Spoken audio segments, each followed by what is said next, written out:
All right, trivia all right. question for the Unsung Heroes Here draft. we go. All right, it's based around Leonard Fournette, who had a phenomenal playoff run. First player to score a TD in all 4 games of a single postseason since who? So I don't even know the answer. I'll help you. I'm going to try to – let's talk this out. It's got to be a team, of course, that got to the Super Bowl right through the wild card Larry round. Fitzgerald. Wow. Boom! Good job. Way to go. I would not have got that one for sure. Well, the first thing I thought of is that 2008 playoff run where he just found a higher calling, right? Yeah. And just went crazy. It was kind of a guess, but they were a wild card team that year. Remember, they were 9-7. Yeah. People were saying they didn't belong in the playoffs, and they went on that tear. I just assumed he scored a touchdown in every game because he was awesome in every game. Yeah, so he I got lucky. was. All right, I Devin would have White. thought Terrell Davis, Devin White. Go ahead. That's a good one. Go Well, ahead. but they always had buys. Yeah. So no, if it he was all had 4 it. games. Well, yeah. 1997, he did it. That first year they beat Yeah, the oh, he did Packers. do it. Remember, All they right. made it as a wild card team. But sorry, go ahead.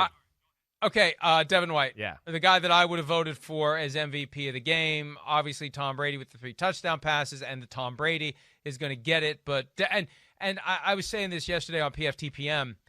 If football had the equivalent of the hockey Conn Smythe Trophy, which goes to the MVP of the entire postseason, it would be Devin White, without question. I mean, he saved them against the Saints. He lifted the team to a higher level defensively to allow them to get past the divisional round. But even in the Super Bowl, I think that his performance and everything he brings to the table and the fact that it was the defense, not the offense, that won that game for the Bucs, I'd go Devin White. Yeah, I think that's hands down the pick right there. There's no doubt. Yes. I wish there was a way they could show a little love to the defensive people in the Super Bowl a little bit because we know it's become such an offensive quarterback award altogether. But amazing. Best linebacker in football, either him or Fred Warner out there in San Francisco. All right, I'm going to go with Todd Bowles. I mean, just off of that.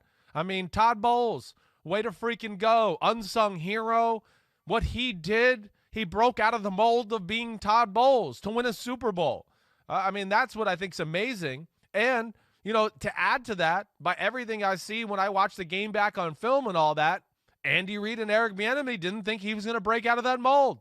They called plays like they thought it was going to be the same old Todd Bowles. He'll blitz. He can't help it. That's what he does. Let's torch that again. Oh, guess what? Todd Bowles self-scouted thyself and said, not this week, son. And he gets it done and was awesome. I mean, just awesome with the disguises, the different coverages, just a few blitzes, 5 of them the whole game, but just at the right time and crazy enough to where Mahomes couldn't figure out what it was exactly that was coming. So way to go, Todd Bowles.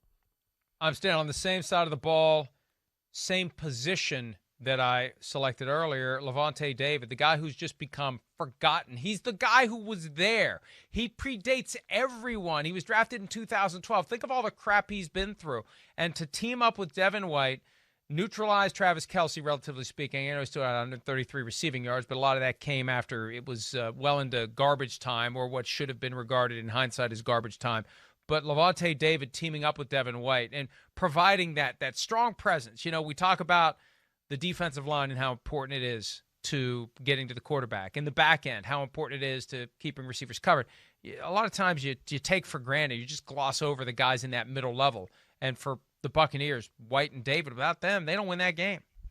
Yeah, no doubt about it. I like it. And, I mean, they're phenomenal. You're right. They played a defense to put pressure on them, and they got it done. All right, my next one, I'm going to go with the Bucs, the tackles, the offensive tackles. I mean, I want to go with the whole offensive line. But, man, Donovan Smith, Tristan Wirfs, you mentioned him earlier in the show. I mean, they were just phenomenal all year. We didn't hear Frank Clark's name called on Super Bowl Sunday. He's one of the better pass rushers, DNs in football. He was not even on the telecast. That's because of those guys. They were amazing all game long. They got to get some credit. Vida Veya is my last one. Yeah. Guy who we were stunned when he was brought back to the roster from injured reserve before the NFC Championship game. He was great. He was awesome. Not that the Chiefs really tried to run, but part of that wall that was putting constant pressure on Patrick Mahomes. Not that he could track him down. There was one play where you could see him kind of chugging after Patrick Mahomes, and it's just like he ran out of gas in an instant. But, hey, he's a big guy, and he hasn't played a lot, but he did a lot in the middle of that defensive line. And Yeah, so he gets a little praise too. I got you. Yeah, Pete wants me to go with Carlton Davis. Carlton Davis was very good, but it was a lot of zone and safety help, Pete, so I can't go with him there. I'm going to go with Sue, the guy who actually led the game in sacks. He had 1.5 sacks in the damn game. He was really good, you know. Oh, wait, and here's another odd thing about the game with just the referees. Sue threw a right hook and punched Mahomes in the head, and it didn't get called. You know, again, they beat the crap out of him, but it was blatant. He punched him in the head, and it didn't get called. Mahomes said, hey, punch me in the head. Weird, but Sue was dominant. A physical presence, all playoffs, all season long. Way to go, Ndamukong Suh. Sue has perfected the art of giving guys the business in a way that it's not immediately obvious he's giving them the business. He's been doing that for a long time. But, hey, that's what football is sometimes. Yep. Hi, I'm Mike Tirico, and thanks for watching. Make sure to hit subscribe for the latest news and highlights from NBC Sports.